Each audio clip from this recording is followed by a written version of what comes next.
Tak banyak orang tahu dan mengenal nama Syekh Subakir.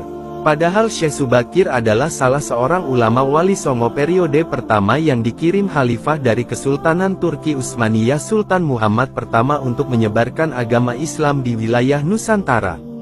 Syekh Subakir konon adalah seorang ulama besar yang telah menumbal tanah Jawa dari pengaruh negatif makhluk halus saat awal penyebaran ajaran Islam di Nusantara.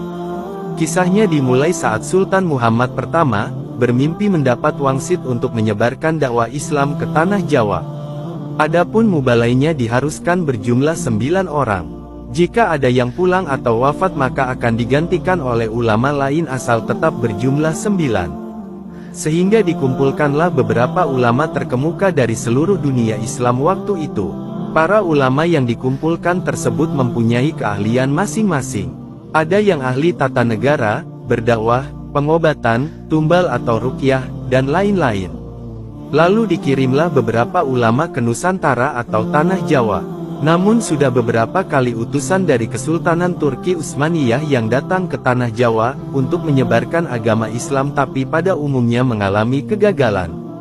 Penyebabnya masyarakat Jawa saat itu sangat memegang teguh kepercayaannya. Sehingga para ulama yang dikirim mendapatkan halangan karena meskipun berkembang tetapi ajaran agama Islam hanya dalam lingkungan yang kecil, tidak bisa berkembang secara luas. Selain itu konon, Pulau Jawa saat itu masih merupakan hutan belantara angker yang dipenuhi makhluk halus dan jin-jin jahat.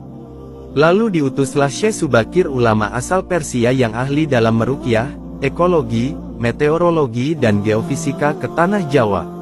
Beliau diutus secara khusus menangani masalah-masalah gaib dan spiritual yang dinilai telah menjadi penghalang diterimanya Islam oleh masyarakat Jawa ketika itu.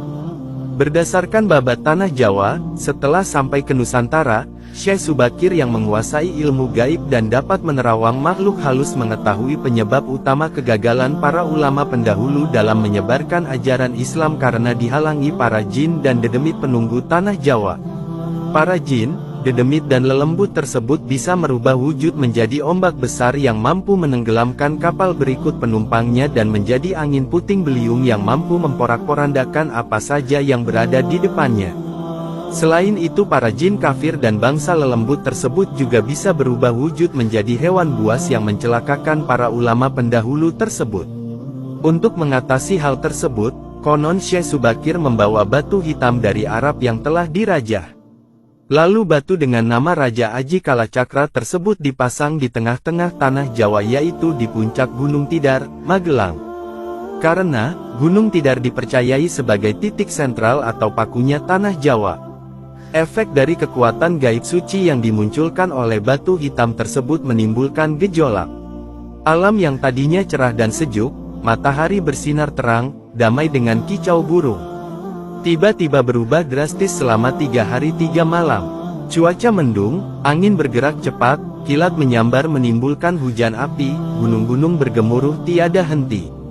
Lelembut, setan, siluman lari menyelamatkan diri.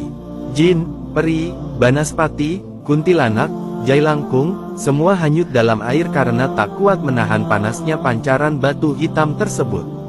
Makhluk halus yang masih hidup pun mengungsi ke lautan. Sebagian jin yang lain ada yang mati akibat hawa panas dari tumbal yang dipasang Syekh Subakir tersebut.